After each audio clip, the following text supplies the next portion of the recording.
Sinjuri, natikom merħba għal din is-serata f'ġieħ il-ħabib tagħna Carmenu Bonavija. Jekk tippermettuli però nixtieq nibda billi nagħti ftit aħbar kif tafu. Kif tafu ħallietna Michael Buħaġar il-lejl li għadda u allura idealment nagħmlu ftit sekondi fiskiet u fl-istess ħin naħsbu wkoll f'Missier l-Arċipriet illi wkoll miet l-erba' li għadda.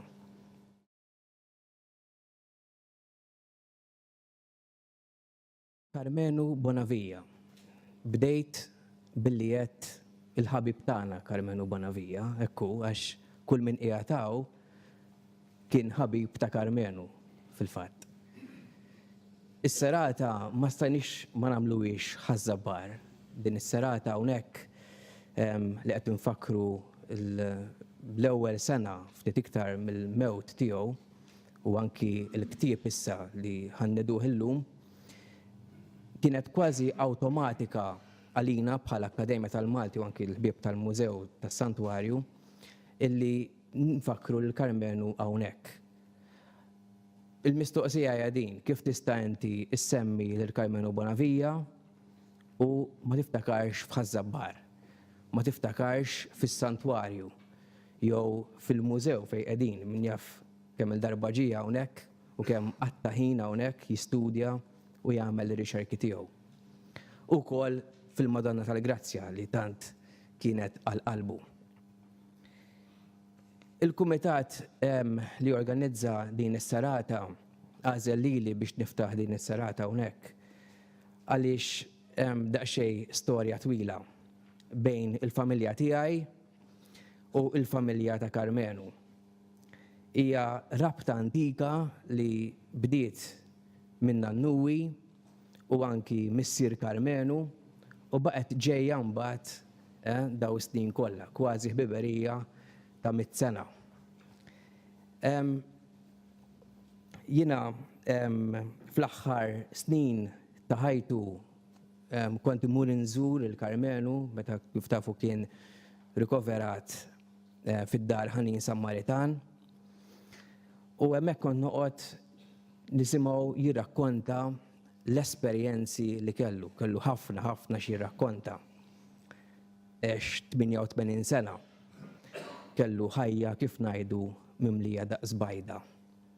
U jekk tippermettu li nissellef minn Ganado, verament raġel il-lira Malta tinbidel. Kif nara jien il-ħajja ta' Carmenu kienet waħda sabiħa għax kienet mibnija bl-umiltà u bis-sempliċità. Carmenu kien iħobb il-kumpanija, kien iħobb il-ħbieb, però kif kien jgħid hu mid-dar għall-Knisja, il-Knisja għax-xogħol u lura d-dar. Carmenu għex il-ħajja tiegħu jitgħallem, jistudja, imma dak li kien jitgħallem imbagħad kien jara kif jgħaddih il ħaddieħor. Baqa' sal-aħħar kif qed jitgħallem u jgħallem. Biex ikellmuna aħjar fuq hekk,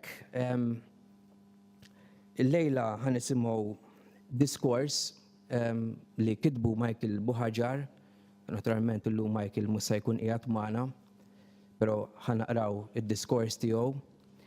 U fid-diskors Michael wera u sa jurina kif is-sejbiet ta' Carmenu fuq ħażabbar l-iktar sejbiet importanti li jagħmlu. Se jkellimna wkoll Dr. Alvin Vella mill-Università ta' Malta, lettur tal-Malti, u se jkellimna fuq is-sejbiet li Carmenu għamel fuq ġrajiet storiċi mhux marbutin però ma' ħażabbar. Mbagħad għandna l-Professur Manuel Mifsud, ħabib ukoll ta' Carmenu, li se jaqralna poeżija li kiteb fġieħu. Fl-aħħar ħajkonna lil Patti Silvestru ħu Carmenu illi wkoll se jkellimna fuq naturalment ħuh u l-ħidmiet li jagħmel u matul ħajtu kollha. Irrid inżid fl-aħħar illi Patti Silvestru wettaq l-ikbar ħolma li kellu Karmenu dik illi jara l-artikli tiegħu miġburin f'dan il-ktieb li sanniedu il-lejla. Grazzi ħafna u nawguralkom is-serata tajba.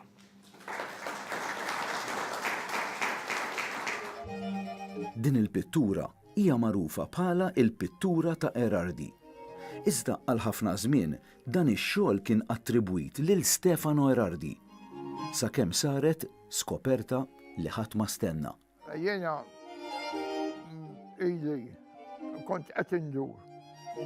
Kull aħna ngħidulhom sources, ejjun ta' informazzjoni, visti tal-isfijiet, kontijiet, notari, kull fejn stajt nobsor li hemm xi daqsxejn informazzjoni, kont immur nfittex nagħmel ma' b'xorti tajba.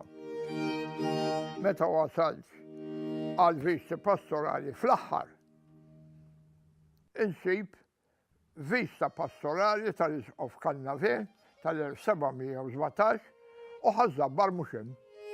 Qed mela allura ma ġiex ħażabbar.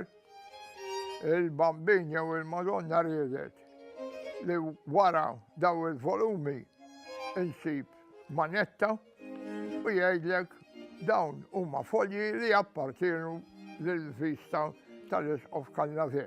U nsibu eżatt deskrizzjoni tas-santwarju ħażabbar. Issa fl-1717 kien diġà imbena kollu bħala struttura kif rieda Dingli u billi dawk il-kwadri li semmejtlek kienu ta' isinżar għal kappella, Dingli għamel prospettiva kbira li tixraq għal tempju li fassalu. U għalhekk kienu jidhru daqsxejn waħda barra minn posthom.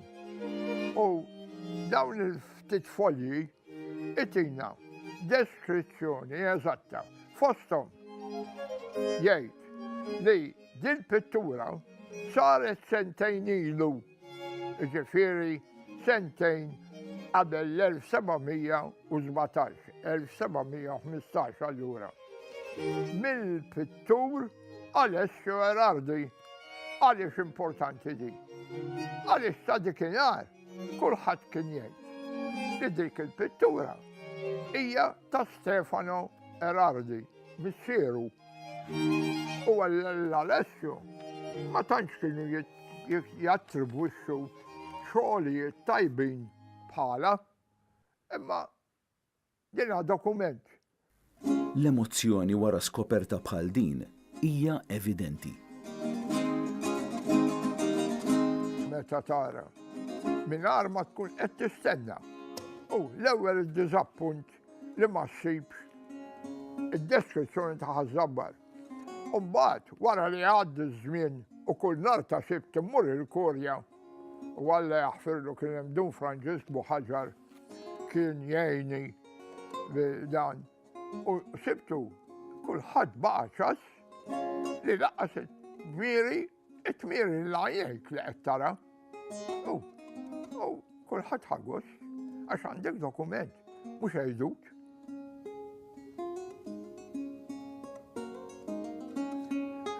Ħriġt dal-istudju li huwa ta' Alessio Erardi fil-programm tal-25 sena tal-inkoronazzjoni fl-1976. Ġifieri minn dikinhar dik kienet landmark kemm fl-istorja anke tal-arti f'Malta li sar bidla dokumentata dwar artist. Il-pittura ta' Alessio Erardi fis-Santwarju tal-Madonna tal-Grazzja f'Ħażabbar. Sors mhux biss ta' devozzjoni, iżda wkoll ta' studju artistiku u storiku. Ra in-nies li semmejna jinġu jinxtaħtu hemm jirringrazzjaw għal-ħelsien, għal-rebħat, għal-mart, jippreżentaw il-babies, in-nisa jitolbu li jkollhom xi tarbija wara iż-żwieġ qudiemu, għandek storja sħiħa.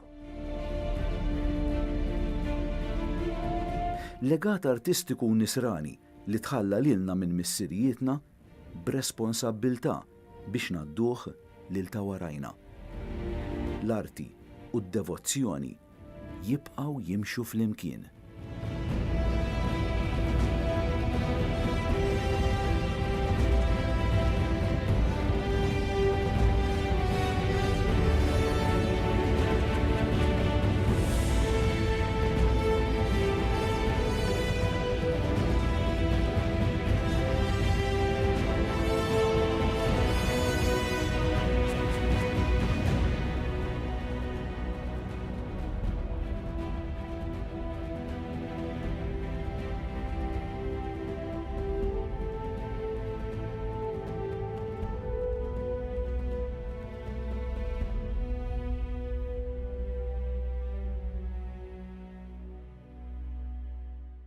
Ħanejt xi ħaġa żgħira ħafna fuq is-sem ta' Carmenu Bonavija bħala storiku ewlieni fuq Vassalli. Dan Vassalli minnu? Vassalli kien raġel bravu fil-Malti imma mqareb f'ħafna affarijiet oħra. U naħseb illi Carmenu xi minn daqqiet għaddielu minn rasu x'inhu li qed jiġbdu lej Vassalli. Għaliex huwa membru tas-soċjetà tal-mużew. Lejali il-ħin kollu lejn id-dottrina tal-Knisja. Imma bħal Monsinjur Duncan Sant imsaħħar wara is-sem ta' Vassalli f'dak li huwa studju u anke f'dik li hija ġrajja umana kattiva l-isfortuni illi bdew il-ħin kollu jiġru warajh. Carmenu jiena nqisu fost l-aqwa studjużi ta' dan ir-raġel, għandek il-Professor Frank Chappara, għandek il-Monsignor Duncan Sant, għandek il-Giuseppe Strapolicino u għandek il-Carmenu Bonavija. Carmenu Bonavija konna nafu ħafna l-grupp tal-Malti għal madwar 10 snin, 15 sena, ma konniex nafu l-Patri Silvestru, għax dak kien bessibu jiġġiera l-Afrika. Fej kont eżatt, naf li kun artat it-Tanzanija, kien kun artat iċempillek sewa u b'dik l-emozjoni kbira jarrafna xi kun għamel dik il-ġemma Patri Silvestru. U aħna sħabna dejjem niftakru jgħidilna kemm Patri Silvestru kien għenu fir-riċerka ta' wieħed mill-artikli meta inti ħdimt miegħu Ruma. Għaliex Carmenu ma kien jaqta' qalbu minn xejn. X'kienu riċerki ta' Carmenu? Fi kliem qasir.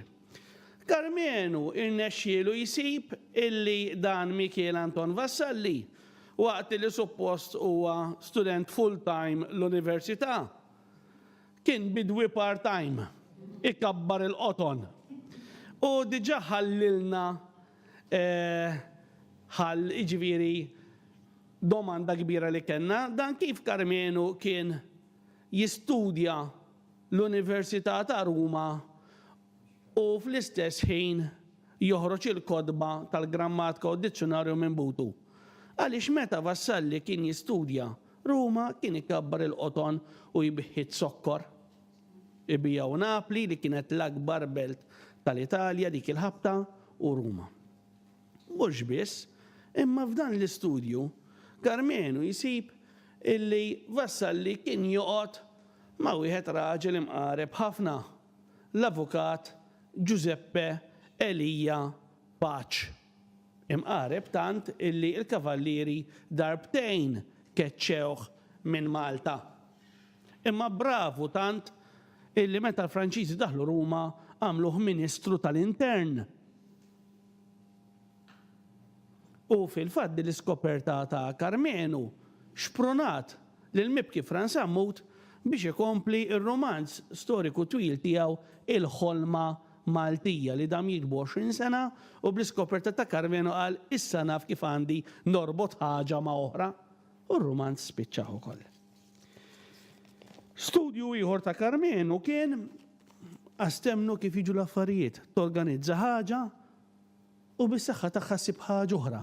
Dana kien Joxa jagħmel il-wirjiet, kien għamel wirja il-Biblioteka Nazzjonali fuq Vassalli, u Carmenu ma kienx jikkuntenta li jagħtuh l-ewwel kopja tal-grammatika jekk ikollhom niżel fil-katalgu li hemm 5 kopji.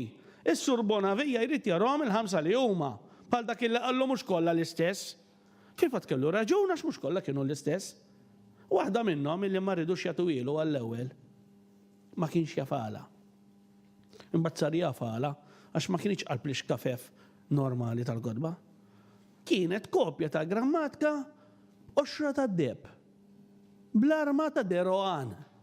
U dik tfisser ħafna. Għaliex dak iż-żmien meta kienu jistampaw il-kodba, il-qxur kienu jagħmluhom personalizzati min kien jiflaħ iħallas. U dana sinjali li kien qiegħed frabta tajba mal-Grammastru aħna sa dak iż-żmien konna naħsbu li Vassalli, kontra ngħid Carmenu Bonavija kien kontra l-ordni, aħna dak iż-żmien konna naħsbu li Vassalli kien kontra kavallieri. Kif ħataqbad tispjega li kellu grammatika b'oxra mdeba bl-arma ta' Deroan? Mhux biss, imma meta Carmenu fetaħa, isib blampa apposta tal-ultraviolet illi kien hemm xi 80 korrezzjoni. Kull żballi li kien isib Vassalli f'din il-kopja ppreżentata li Grammastru Deroan qed joqgħod jikkorreġjomlu jew jobroxlu. Pereżempju l-F u l-S kienu żewġ ċitri jixbħu ħafna lil xulxin dak iż-żmien. L-S kienu jiktbuha bħal l-F, imma ma kienux jagħmluha il-linja l-mimduda. Allura meta l-istampatur ta' Ruma kien jieħu xi żball fihom, Vassalli kien jew jobrox dak is-sink biex l-F tiġi S, jew żida bil-linka. U dawk xogħol metikolus kbir. Meta Carmenu Bonavija sab illi Vassalli ħadin il-kedda kollha, qal xkod boħra stampa barra għaliju, għal stampa għand l-istess stampatur, ktejjeb żgħar ħafna fuq l-oqbra Arab li sabu f'Palermo meta Vassalli kombinazzjoni kien għaddej minn hemm. Fittex u qabbat l-mini fittex għax kien qabbat tal-mini fittex. U għalulu hemm 3 kopja tagħhom daw Palermo. Ikkuntattja il-Biblioteka Komunali ta' Palermo, batulu ritratti ta' dawn it-3 kopji u xarġa jsib illi Vassalli qatt joqgħod jikkoreġi b'dik il-fissazzjoni li żbalji. Imma tajdi x'inhi, jiġifieri kemm kien Vassalli kemm kien iffissat f'da kollu? Le. Kemm Vassalli kien dilettant ta' veru tal-affarijiet stampati u li għal xi perjodu f'ħajtu ma kienx kontra l-kavallieri, fatt storiku importanti ħafna. Xi ngħidu mbagħad tal-meta Carmenu Bonavija irnexxielu jsib dokument il-belt fil-Fine Arts. Dokument miktub bil-lingwa tal-SMSis imma tal-1798 u kien moqri ħażin ukoll. Dan kien dokument miktub mill-Kommissarju Ingliż Alexander Boll. Meta Vassalli għal xi raġuni ma nafux kienet ħareġ minn bib il-bombi. In-nies ta' ħażebbuġ qalulu lil Alexander Boll illi ħareġ raġel perikolus ħafna. U kiteb uomo assai pericoloso, Giacobino, u kiteb bil-lingwa tal-SMSis biex iqassar out gra mal. Isu pal meta ngħidlek jiena jekk jogħġbok JJ niktiblek le, imma tkun taf li meta niktiblek JJ qed ngħidlek jekk jogħġbok għax jekk toqgħod tistenni ndum 5 sigħat ma niġi lejk. U din kienu qrawa xi 90 sena qabel. Ajjutante della Gwardja Nazzjonali mela Vassalli kienu wieħed minn dawk in-nies li qabdu l-xkubetti kontra l-Maltin tal-Irqula. U għal-Carmenu naħseb kienet diffiċli dina. Xeba jikteb fuq ħażabbar fi żmien il-Franċiżi kemm qalgħu ġo fihom. Imma meta jara d-dokument oriġinali jinduna li riedet tinqara ħareġ minn bib il-bombi. Vassalli, mhux ajjutante, imma x'taħsbu li kienet? Awtore, mhux della Gwardja, della grammatika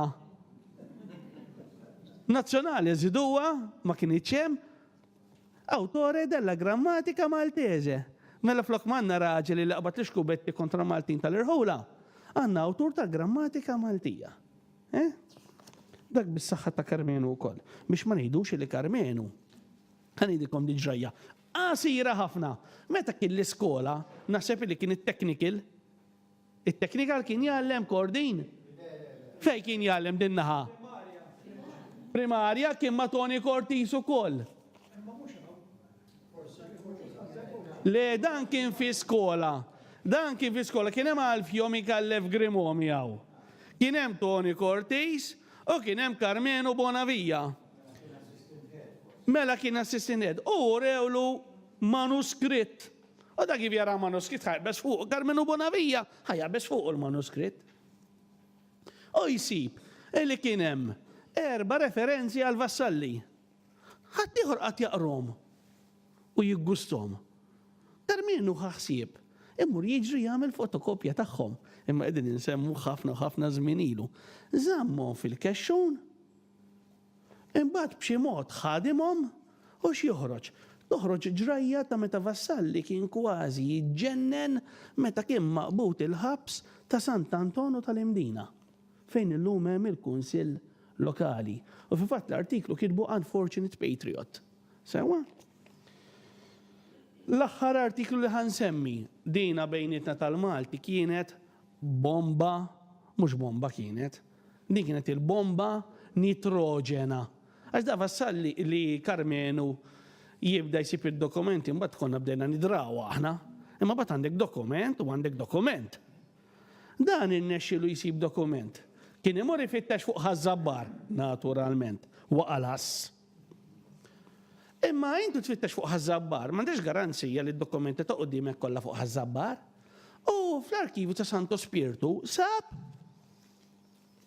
l-uniku talba li għamel xi Malti biex jitlob flusu lura ta' ħsara li ġarrab fi żmien il-Franċiżi. Din kienet l-uniku talba li saret mhux għax il-Franċiżi sarqulu l-ħobs. Mhux għax il-Franċiżi ħattewlu l-ħajt tas-sejjieħ. Imma għax in-nies ta' Ħażebbuġ ħabtu għall-librerija privata ta' Vassalli f'Ħażebbuġ. U inti tgħid imma daw kemm kienu vandali daw in-nies. Ma kienu vandali xejn. Għax daw ħabtu għall-librerija ta' Vassalli biex joftqu l-kodba. Jieħdu l-karta u jgeżuru il-porv li fihom bħala munizzjon. Karta li Karmenu stess sallimna li għalhekk illum il-karta tal-printer għadna nsejħula cartridge paper. Dan kien Karmenu Bonavija. Aħna li niftakruh li jaqsam magħna it-tarif. Jieħu pjaċir li hawn min qed jisimgħu għax issa ngħidu l-verità fil-pajjiż tagħna tieħu pjaċir biss mhux illi ssib il-ħaġa imma li tista' taqsamha ma' xi ħadd illi jifraħ bik. U jieħu żmien tiegħu li ma kienx itul wisq biex jikteb. Kien hemm ħaġa li dejjem ittelfu, u jiena ġieli provajt ngħidu tiktibix dis-sena. Ħalli tifoka fuq Vassalli u fuq il-Malti. Dan kellu xewqa kbira li kull meta joqrob Settembru jikteb fuq il-Madonna ta' Grazzja.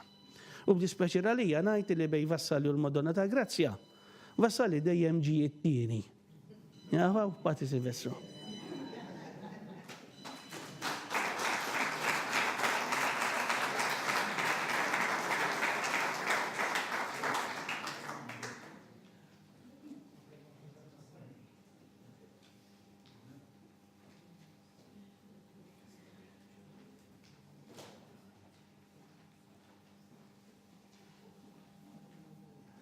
Jena mux se nagħmel bħal Dr. Olvin għax l-esperjenza hekk mill-qrib ta' Olvin.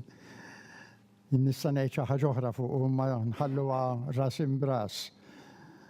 Meta ġew id-dar huwa u David u Joey kien qed jikteb u malli rawlu dak id-diskors fuq il-ħruq tal-librerija.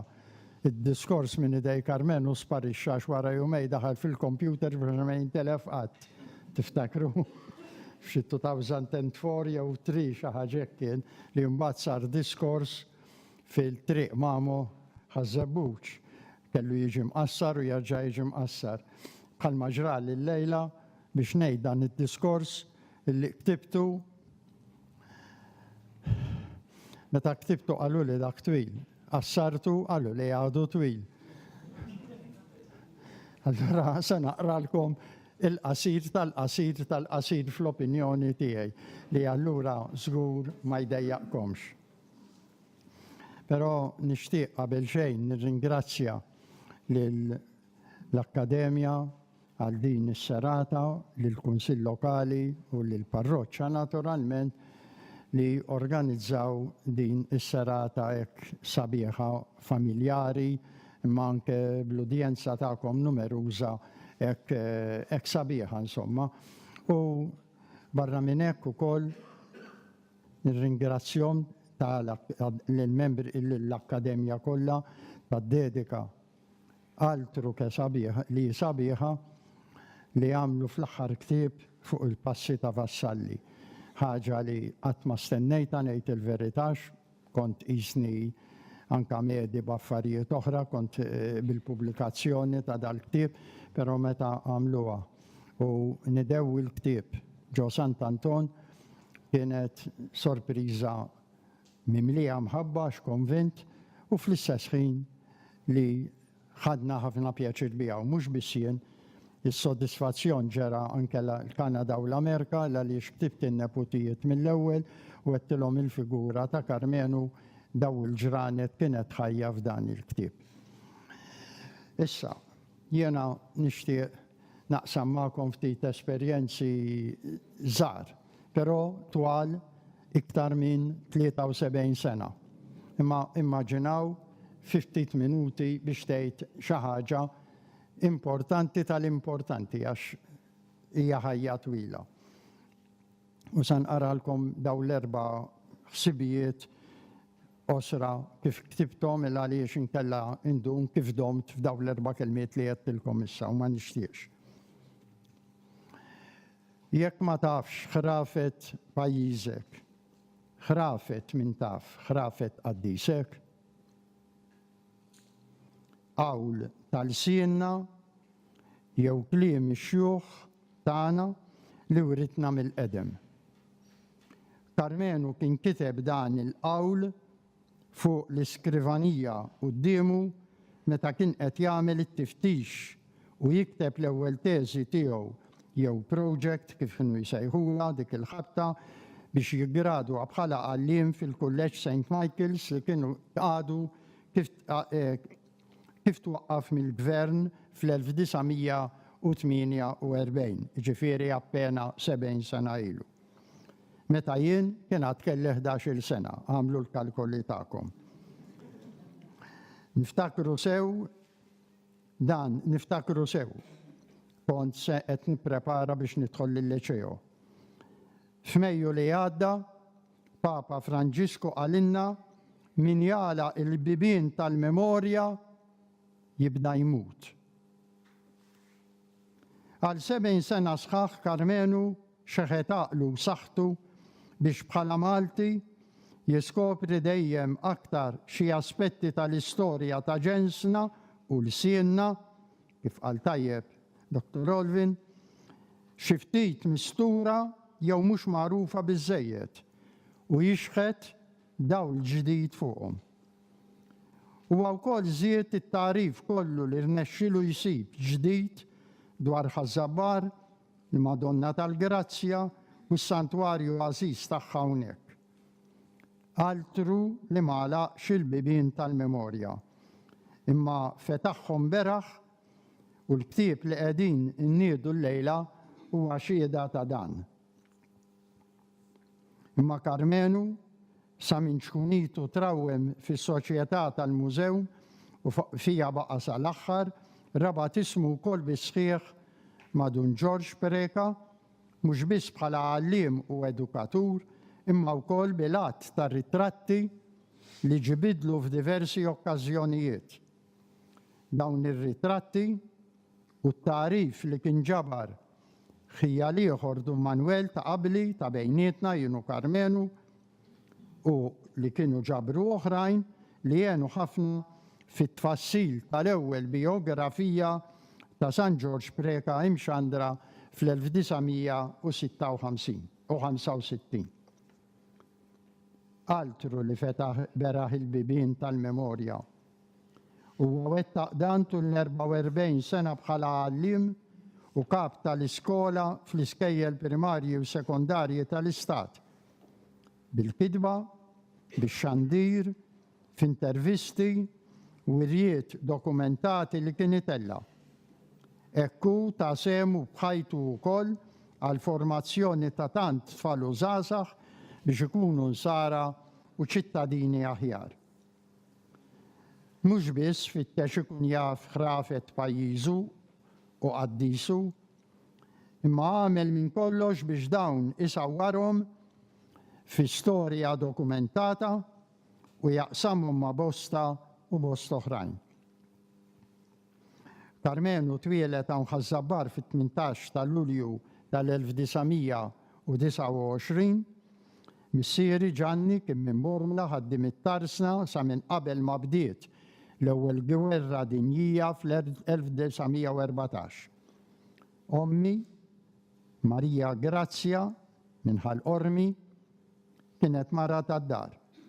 Karmenu kien il-5 wilt, it-tieni wieħed li baqa' ħaj fit-twelidu wara ħuna l-kbir George u oħrajn li twildu wara mietu kollha ta' ftit ġimgħat jew xhur. Wara Karmenu kien hemm Manuel li wara sar qassis u jiena tal-aħħar. Il-ġenituri għamlu minn kollox bil-ftit mezzi li kellhom biex tawna l-koll edukazzjoni primarja f'Ħażabbar u dik sekondarja fil-liċeo. Karmenu mbagħad għadda għall-kulleġġ tat-taħriġ tal-għalliema kif ġaet ta' ġorni minn fejn spiċċa biċ-ċertifikat u l-premju għat-tiftix fl-istorja. Huwa beda jgħallem fl-iskola primarja ta' Ħażabbar fejn waqqaf il-History Room u għammara b'modelli, charts, stampi kbar u disinji għat-tagħlim tal-istorja. Organizza wirjiet edukattivi għat-tfal tal-iskola kollha l-aktar matul il-ġimgħat edukattivi li kienu jsiru f'Malta kollha. Hekk mill-ewwel deret fih il-ħeġġa biex jgħin lill-istudenti jisiru jafu u japprezzaw wirtartna. Wara ftit li temm suċċess, korsa sentejn fl-Università u ngħata d-diploma fl-istudji soċjali, amministrazzjoni pubblika, storja u leadership, insibuh jgħallem il-Malti fil-Liċeo. Wara li daħlet is-sixth form fil-Liċeo, Karmenu ntalab jorganizza l-librerija. Fis-sena 1962 daħal għal-intrapriża li għal dak iż-żmien ma kienx ħafifa li jikteb ktieb tal-istorja ta' Malta għall-istudenti Maltin. Bil-għajnuna ta' Sur Emanuele, l-editur tal-gazzetta għat-tfal tal-iskejjel Children's Zone u s-Sur Joe Mallija, artista, u għappubblika Gateway to Our Nation's History. Dan beda jintuża f'diversi skejjel privati wkoll u kellu bosta edizzjonijiet differenti biex jiġi aġġornat. Fil-1969 temm kors ieħor ta' sentejn l-Università bħala assistenta librerija u kien wieħed mill-membri fundaturi tal-Assoċjazzjoni tal-Librara Maltin li għenet ħafna b'mod speċjali lill-għalliema fl-iskejjel primarji u sekondarji, l-aktar sekondarji. Fis-sena 1974 laħaq kap tad-Dipartiment tal-Istorja fid-Dipartiment tal-Edukazzjoni u għal 15-il sena intbagħat jgħallem f'diversi skejjel sekondarji sakemm wara 20 sena leħaq kap ta' skola. Kien f'dawn is-snin li jintalab iwaqqaf fiċ-ċentru tar-riżorsi u għajnuniet għat-tagħlim tal-istorja u l-istudji soċjali. Bil-għajnuna tal-ħabib tiegħu l-artist grafiku Joe Mallija huwa ħejja sensiela ta' għajnuniet viżivi għat-tagħlim tal-istorja ta' Malta fi sfond Mediterranju għall-iskejjel kollha ta' Malta u Għawdex.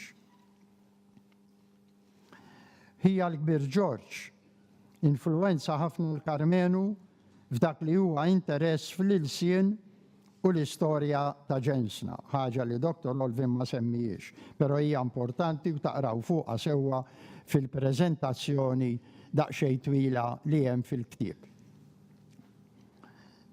George kien ħabib ħafna tat-tabib Giuseppe Bonnici li fl-1938 kont diġà twelidt imma għadni laqqas naf naqra biss, aħseb wara kemm naqra.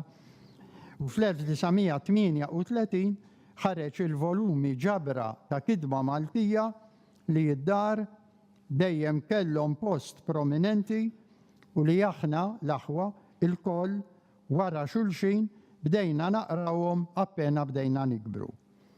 Kien ħabib ukoll tal-poeta nazzjonali Duncan Bsajla ukoll b'korrispondenza ta' ittri li dejjem kienu l-għoża tal-familja. George kien ukoll ħabib ta' Erin Serracin Onglot, l-avukat Karmenu Mifsud Bonnici, Giuseppe Ketkuti, Professur Giuse Gallia, Ninu Cremona, Karmenu Vassallo, Monsignor Sajdon, dak iż-żmien kien qed jippubblika l-kotba mqazza bil-Malti. Din il-ħbeberija werita wkoll Karmenu u nislet fih il-ħeġġa għal Malti u dak kollu li hu Malti. Iftakru li dawn kienu snin eżatt ta' qabel il-gwerra li allura Karmenu kien għad kellu bej 11, 12, 13 sena. Hekk Karmenu ingħata bis-sħiħ biex hu wkoll jagħti semu sabiex Michel Anton Vassal li jkun magħruf aktar u aħjar. Id-diversi studji tiegħu kif semma Dr. Olvin dwar il-biografija tal-avukat Giuseppe Elia Paċ, il-ħabib ta' Vassalli f'Ruma illum huma magħrufin sewwa. L-Akkademja tal-Malti stess għarfet dan meta ħatret lil Karmenu membru onorarju tagħha għal-ħidma u bris il-Malti, speċjalment ir-riċerka storika fuq Michel Anton Vassalli. Għalqa oħra li fija Karmenu ta' semu, u ftakru li dan kollu jien għext miegħu u kienu parti mill-esperjenza li nissel dejjem fija li allura kibru wkoll f'delizzi f'linja ftit differenti, għalqa oħra li fija Karmenu ta' semu ukoll kienet l-istorja tas-servizzi postali f'Malta u il-filatelija Maltija. F'kollox tidħol l-istorja. Tista' tgħid li għal 7 sena sħaħ ġabar tarif imsaħħaħ ħafna drabi b'envelopsijiet ittimbrati bil-jum u d-data u ħafna drabi bil-post raħal jew belt meta sar xi tibdil.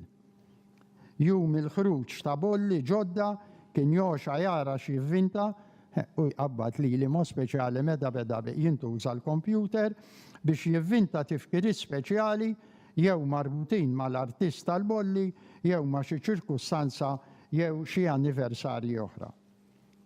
Żjajjar statali f'pajjiżna kienu l-għaxqa tiegħu wkoll permezz ta' bolli mwaħħlin fuq ritratti li kienu jiġu ittimbrati apposta għalih. Iż-żjajjar tar-Reġina Elisabetta II, tal-Grammastri tal-Ordni ta' San Ġwan, tal-Papiet Giovanni Paolo II u Benedittu XVI impenjawh u impenjawni bil-kif. Mhux ta' bxejn li f'medda ta' 45 sena iwettaq dan kien magħdud bħala konsulent tal-Uffiċċju Postali ta' Malta imma minn artiklu uffiċjali l-qatt mariet. U ħafna kienu jfittxu l-pariri u l-għajnuna tiegħu mod speċjali l-artisti Maltin li kienu jagħmlu l-bolli u oħrajn. Il-ferħ kbir tiegħu kien meta l-Uffiċċju Postali rrid joħroġ il-bolli u l-Bank Ċentrali iħejji l-muniti kommemorattivi ta' San George Preka. Kien jipprovdi u pprovda il-materjal kollu li kellu maħżun li jintuża bosta drabi wkoll fl-envelopsijiet ta' tifkira. Il-kollezzjoni kbira fatt ta' volumi dwar il-104 vjaġġi apostoliċi tal-Papa Giovanni Paolo II fid-dinja kollha, flimkien ma' 146 żjara pastorali fl-Italja f'medda ta' 27 sena ta' papat huma xi ħaġa tassew impressjonanti. Veru tara kif storiku jaraf jagħmel minn sempliċi delizzju mezz ta' studju sabiħ li jtik pjaċir twettqu avolja jitlob impenn kbir. F'din il-kollezzjoni kellu sem kbir Dun Manuel ukoll. Hekk Karmenu seta' jagħtina kidba soda imsejsa b'dokumenti fuq kull suġġett li kiteb dwaru. Il-bibliografija twila tiġbor fiha dak li hu marbut ma' Żabbar u l-Madonna tal-Grazzja, Michele Anton Vassalli u l-Isim Malti, San George Preka u l-Mużew, l-istorja postali ta' Malta u l-filatelija u suġġetti varji. 5 aspetti, hawnhekk għandna wieħed biss, nisperaw li jkollna jien kolli s-saħħa u żmien li noħorġu ż-żewġ volumi l-oħrajn. Il-koll miktubin bil-Malti jew bl-Ingliż u xi drabi wkoll bit-Taljan. Dawn qed nippruvaw niġbruhom kollha volumi oħra bħal dan li għandna f'idejna. Ix-xogħol ġabeda miexi imma pass inqas minn ta' nemla. Hekk Karmenu wera tassew fittex li jkun jaf aktar l-istorja ta' pajjiżna u ta' ġensna u ta' raħal twelidu jew belt kompex u tal-qaddisin li magħhom kien marbut, il-Madonna tal-Grazzja u San George Preka. Dan kollu rid jaqsmu mal-oħrajn biex iżomm ħajja il-memorja kollettiva u b'xewqa ħerqana rrid li tibqa' dejjem ħajja. U grazzi.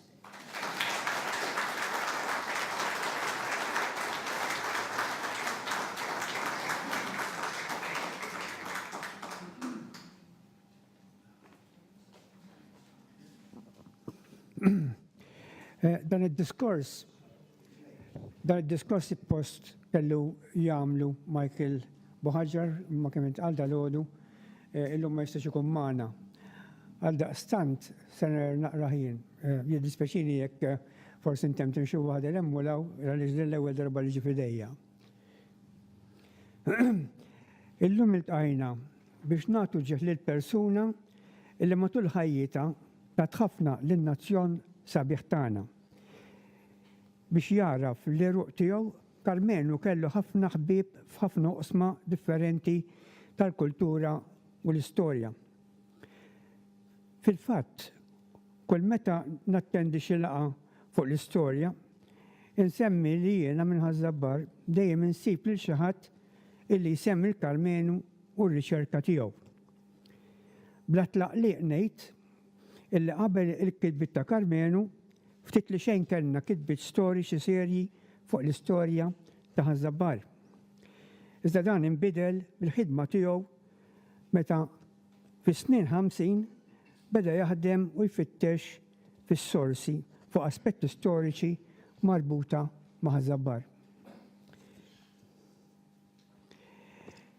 Iżda ma kienx biżżejjed għal Karmenu illi jirriċerka, Karmenu kien ukoll ifittex okkażjoni biex jippubblika dak li jkun sab. Hekk kien jaħdem biex jippubblika f'gazzetti u rivisti differenti l-ewwel pubblikazzjoni tiegħu u li tinstab ippubblikata fil-ktieb Karmenu u kitbietu.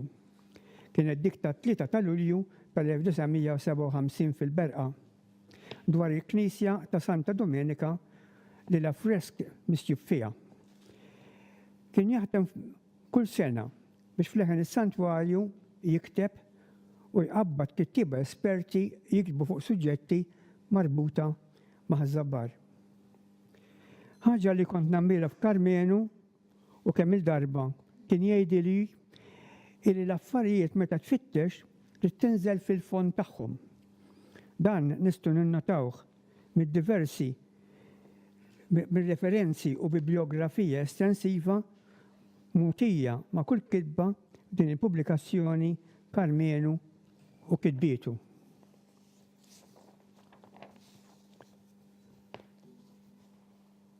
Kull kitba issi preferenzi mill-Arkivi Nazzjonali, notarili, dak ta' dioċesi u l-parroċċi. Karmenu kien ukoll juża pubblikazzjonijiet ta' gazzetti u wkoll kodba li minn dawn Karmenu kellu kollezzjoni sabiħa. Kien ta' dispjaċir għalih meta kiber fl-età. Li minħabba saħħtu ma setax jibqa' imur l-arkivi speċjalment minħabba li vjaġġar u t-turġien li jinstabu fihom. Karmenu kien dejjem lest li jaġġorna t-tiftix tiegħu meta jsiru skoperti ġodda u dan narawh mill-kitba għall-oħra. Kif jingħad l-istorja l-aħjar tinkiteb bil-lapes għax qatt ma tista' tgħid li r-riċerka saret kollha. Meta naqra kitbiet ta' Karmenu li prattikament nuża kull darba li rrid nikteb xi ħaġa fuq ħażabbar, nammira l-paċenzja ta' dan il-persuna għax Karmenu kien fl-aħħar ta' ħajtu li beda juża l-kompjuter. Għalhekk il-maġġoranza il-kbira tal-kitbiet tiegħu saru bl-idejn u flott ta' żjajjar fl-arkivi u sigħat twal ta' teħid ta' noti. Kodba antiki fuq l-internet dawk iż-żminijiet lanqas biss kien joħlom li jeżistu. U għalhekk Karmenu kien jirreferi għal kodba oriġinali illi hemm fil-biblioteka Nazzjonali. Jew inkella jagħmel kuntatt ma' libreriji barranin fejn kien ikun hemm kodba illi jkollu bżonn. Il-kitbiet tiegħu dwar l-inkoronazzjoni tal-1951 ma tistax ma tinnutax l-entużjażmu tiegħu u jikteb dawn il-ġrajiet. Karmenu kien l-iżgħar membru tal-Kumitat Organizzattiv tal-Inkoronazzjoni u wkoll wieħed mill-fotografi li r-ritratti tiegħu saru memorabbli. Id-dettall f'Karmenu joħroġ ukoll f'dawn l-avveniment meta ħar it-tratt tal-inkoronazzjoni bl-arloġġ tal-Knisja jidher biex jibqa' mfakkar il-ħin preċiż.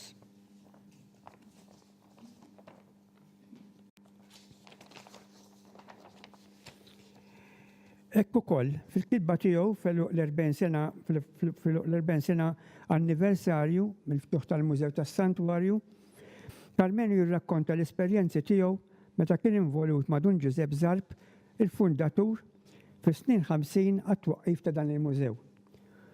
U jsostnihom b'referenzi minn bosta sorsi. Din il-kitba jagħti wkoll esperjenza ta' diffikultajiet kbar li nqalgħu. Meta ftit snin biss wara t-tifrik tal-gwerra mdemmija ħolmu li ħażabbar ikollu mużew parrokjali. Għalkemm Karmenu magħruf l-aktar għall-istorja tas-Santwarju iddedikat lil Madonna tal-Grazzja ħażabbar u li Karmenu kiteb dwaru mis-salib tal-Koppla sa meta saru l-pedamenti fl-ewwel żminijiet tiegħu u ħadem fuq aspetti oħra relatati mal-Belt Hompex. Kitba interessanti tiegħu dik dwar il-ġrajja tal-perjodu Franċiż u ħażabbar. Għal din il-kitba Karmenu qalleb fis-sorsi tal-epoka fl-arkivji parrokjali fejn hu kien għal ħafna żmien jieħu ħsieb il-manuskritti. Kodba dwar is-suġġett u kif kien jirrakkontali hu personalment għatta ġranet sħaħ fl-Arkivji Nazzjonali. Kien qalli kont immur nagħmel ġranet sħaħ hemm inqalleb. Il-boħra interessanti dik marbuta mal-kolera tal-1887 f'Ħażabbar.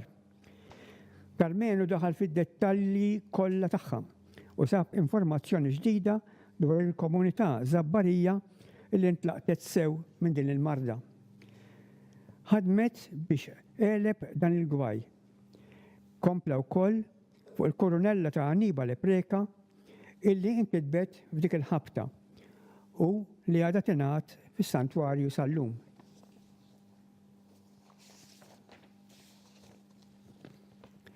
Iżda naħseb l-aktar żewġ skoperti interessanti ta' Karmenu marbuta ma' Ħażabbar kienu s-sejba u d-deċifrar tal-vista tal-awtur tal-Vigarju Antonio Bartolo tal-1570 u s-sejba tad-dokument marbut mal-kwadru titolari.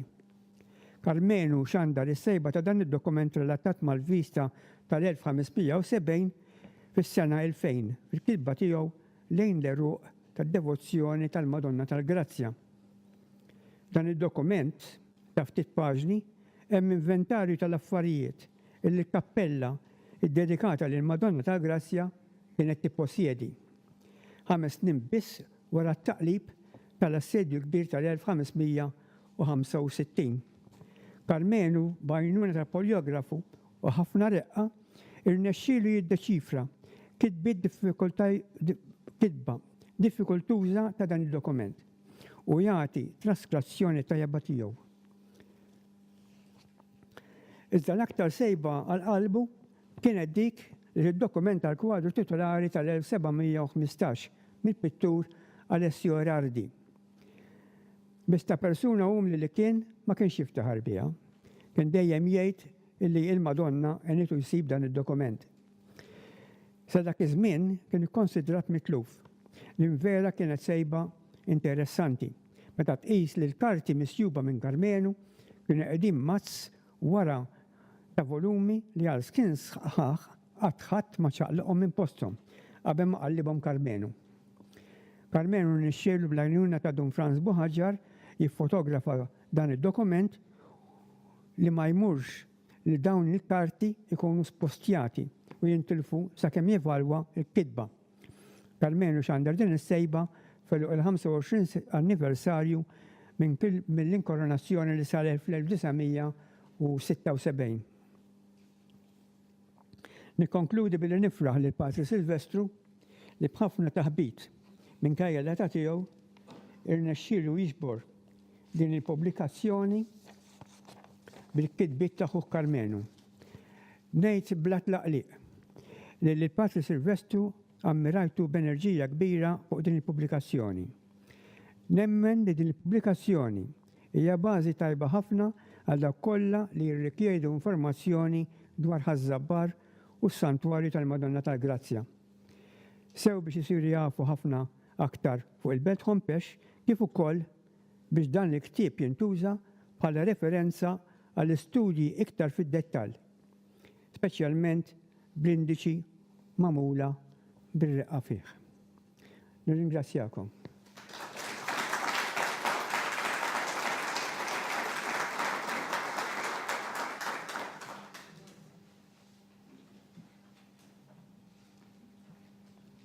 Din li se naqra jiena mhijiex ħlief taqbila fuq ħabib.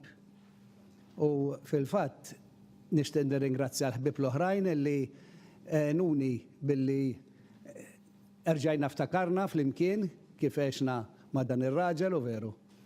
Lil Olvin, lil Joe u anke lil David. Taqbila lil ħabib. Xi ħbieb eżis webbluni biex nikteb poeżija lil dal-ħabib komuni, Karmenu Bonavija.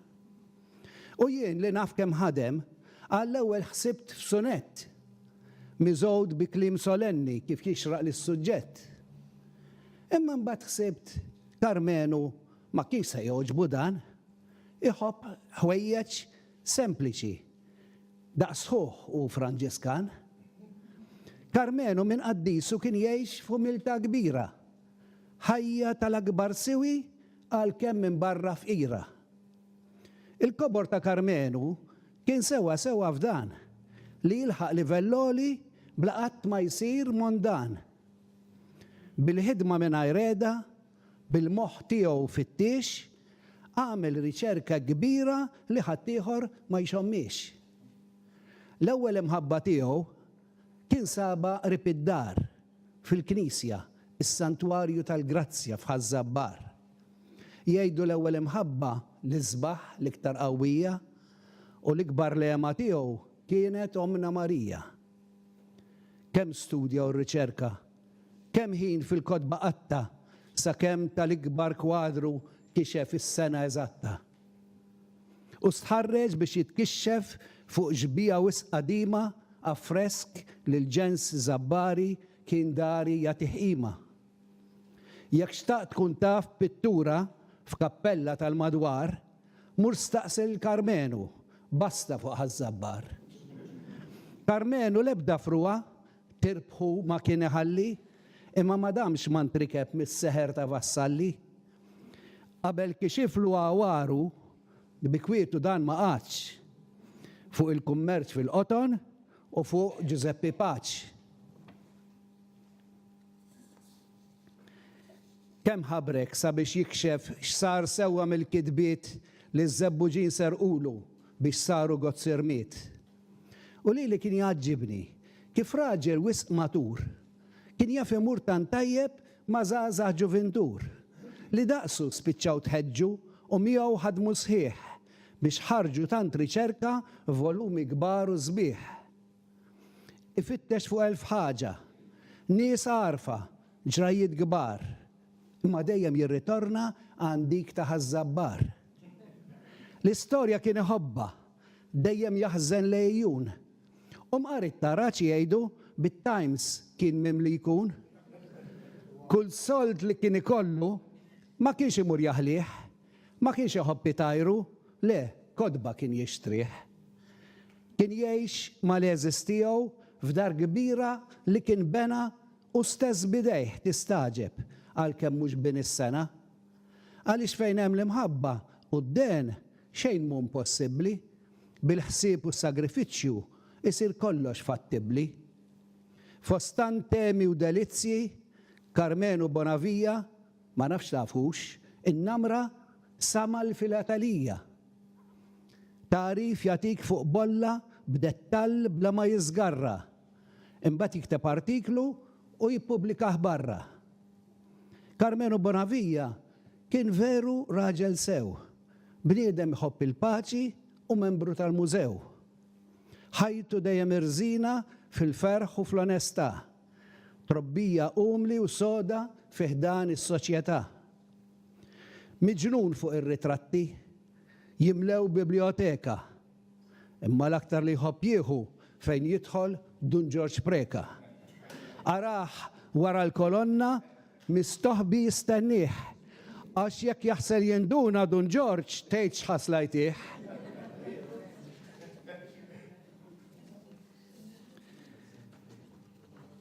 U kien ħobb jiftaħar f'din biss kien vanitus illi kienu li ġibet dak ir-ritratt famuż li sara razz imlewwen ta' tanter u ġibet l-attenzjoni ta' tanter wieħ miġbura għal kolonizzazzjoni. Il-lejla hawnhekk miġbura inselmu il-raġel kbir illi bil-ġid imliena għalkemm hu għex ta' fqir. Għallimtu l-ħajtu kollha, għallim wara li miet, għaliex wara ħallilna riċerki u kidbiet. Imma l-ikbar tagħlima ħajtu dejjem nadifa, ħajtu dejjem devota, ħajtu dejjem ħafifa. U xieraq ngħidu grazzi lil ħuħ li bil-modrija baqa' jdur bieħu jgħinu fis-sija ta' tbatija. Lil ħuħ Patri Silvestru li jerfa' b'umiltà kuljum ħafna tbatija minn tal-umanità. Grazzi ta' dan l-eżempju, ta' dit testimonjanza, grazzi tal-li urejtuna kif tkun il-fratellanza.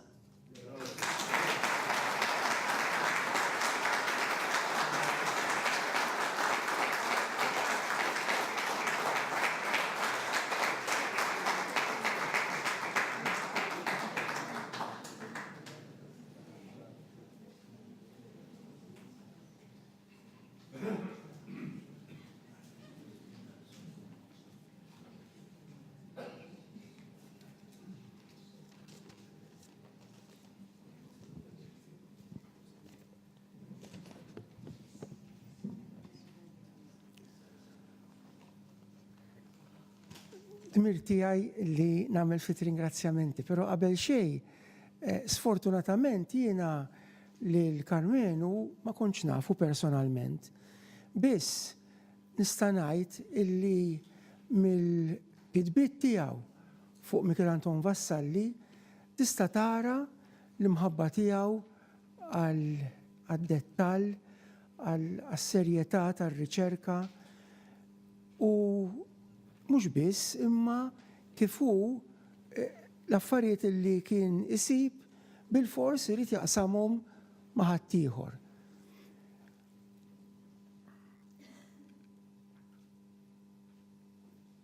nistgħu ngħidu illi kien mgħallem mhux biss tar-riċerka imma wkoll mgħallem tal-kitba bil-Malti.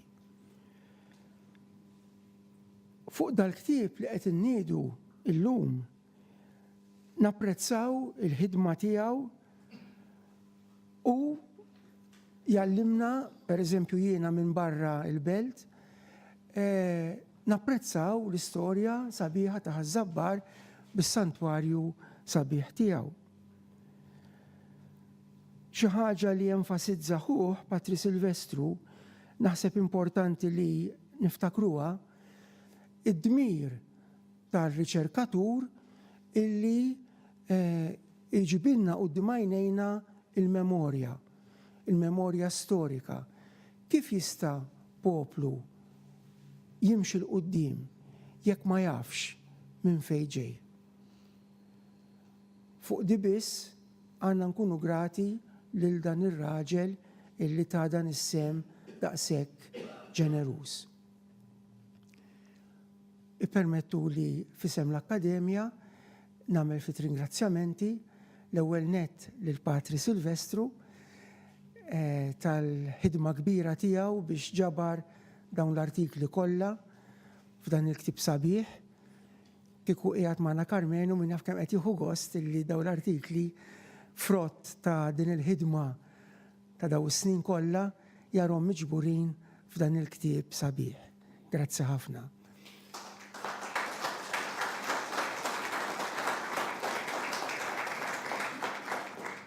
Nixtieq nirringrazzja wkoll lil sħabi fil-Kunsill, mod speċjali dawk li ħadu sem it-tħejjija ta' din is-serata u ma nistax ovvjament ma nsemmix lil ħabib tagħna Joe Borg, kif ukoll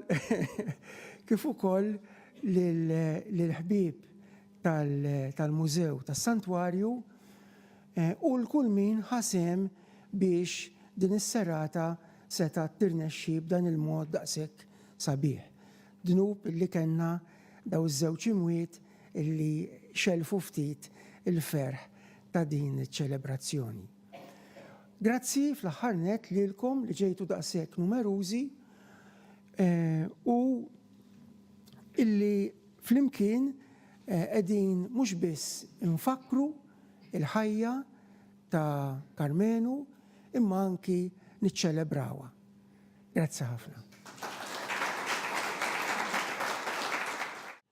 Din l-okkażjoni nixtieq nippreżenta kopja ta' din il-pubblikazzjoni, l-ewwel kopja lill-Viċi Sindku f'isem is-Sindku u nirringrazzjawh tal-għajnuna li ta' anke biex din is-serata tkun hekk organizzata għalkemm anke b'mod familjari imma fl-istess ħin kif hekk organizzata tajjeb minn kulinkwa lat bġieħ Karmenu, ħija Karmenu.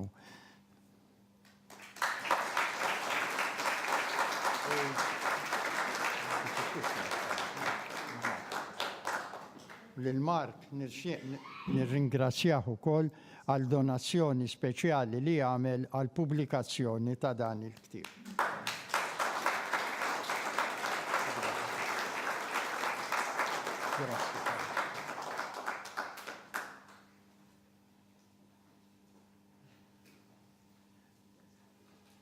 President tal-Akkademja li bla ebda dubju, apparti milli ħadmu bla eda għal din is-serata ukoll li kienu taw ferħ kbir meta ħatruh membru onorarju tal-Akkademja li baqa jisemmija sal-aħħar mumenti meta kont ħdeħ, mhux l-aħħar imma meta konna nitkellmu propju fuq vassalli jew anke Ħażabbar dejjem kien jinkuruna jew jinkwadra bħala membru tal-Akkademja li tant kienet nomina hekk għall-qalbu. U għalhekk dan il-ktieb jingħata lilek u lill-Akkademja. Grazzi ħafna.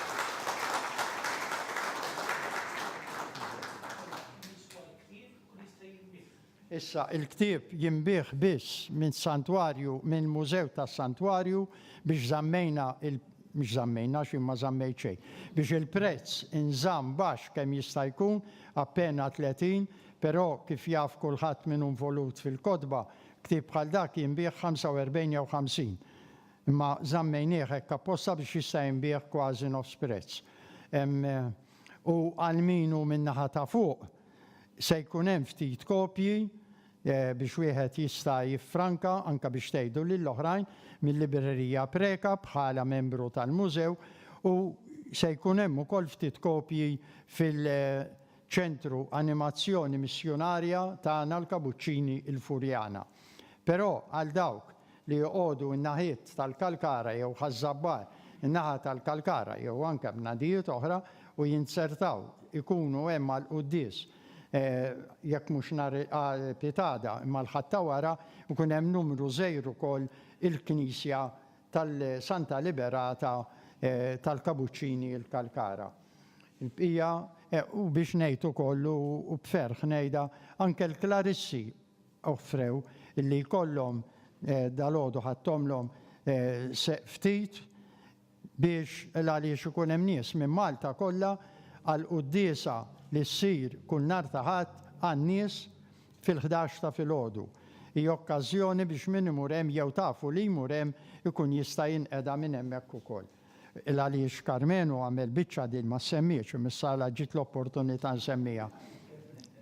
Biċċa riċerka interessanti eluq il-100 sena mill-Klarissi f'Malta fejn qattgħu l-ewwel sentejn tagħhom hawnhekk ħaż-Żabbar. U allura rnexxielu jsib ħafna dettalji kemm mill-arkivju tagħhom, mid-xi djarji u anke minn xi affarijiet oħrajn mod speċjali mill-Kunvent ta' Santa Liberata l-Kalkara fejn wieħed mill-patrijiet bħalissa nsejt ismu kien jieħu ħsiebhom bil-quddies jipprovdilhom anke l-ikel għall-bidu sakemm in-nies drawhom u l-kumplament, eċċetera insomma. Mela grazzi tassew u il-bambini berikna l-kollu l-Madonna tħarisna dejjem. Issa nixtieq naslu għall-eluq ta' din is-serata billi nitkellem u nirringrazzjakom fisem il-Mużew tas-Santwarju ta' Ħaż-Żabbar. Naturalment dana il-preparamenti, l-iktar preparamenti li saru min-naħa tal-mużew kienu saru minn Michael Boħarġar li kif għadar Boħra nerġa' ngħid li jiddispeċina ħafna li mhux se jkun hawnhekk. Jiddispeċina wkoll li ddeċidejna illi b'rispett għal mamma ta' Michael il-riċeviment u l-bibita li kellha ssir wara dana wara li nagħlqu dina s-serata kellna nħassruha b'rispett.